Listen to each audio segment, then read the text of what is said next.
Dhaka University crisis are like amazing and it's very interesting. এখানে পড়ায় সে And so Arifa just mentioned that so this particular batch, so you came to the university during COVID.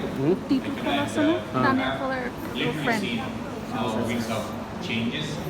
I was just grading, see from my look, like I was just grading finals, and I was kind of frustrated by the change in the writing, so in the last 3 or 4 semesters.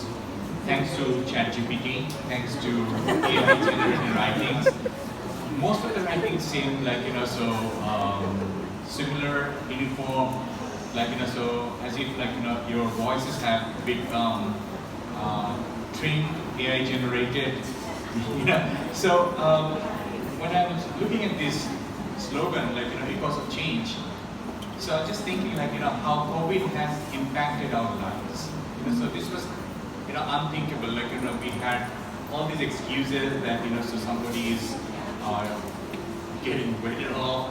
Somebody had to go back home. Like so many excuses, and eventually like so with this mortal schedule, like we had to cut corners. Like we had to compromise, and we had to have final assignments.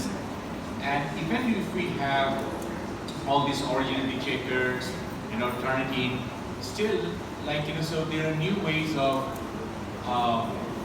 changing with which like we are trying to catch up as teachers, right? So why am I saying this? So it's very important because as Arifa was saying,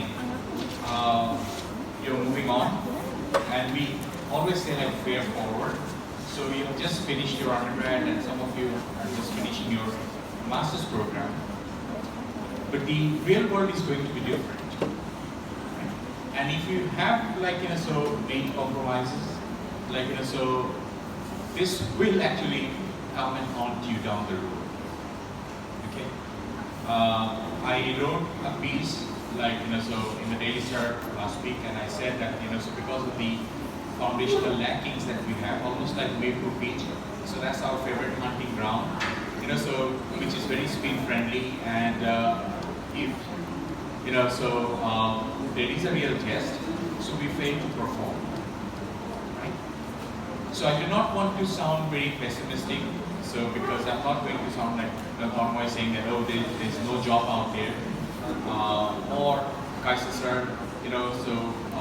confessing to his professor saying that the kind of ideals with which he joined the profession, so he has seen those changes, but he had to be reborn because of the freedom fight, of the independence war.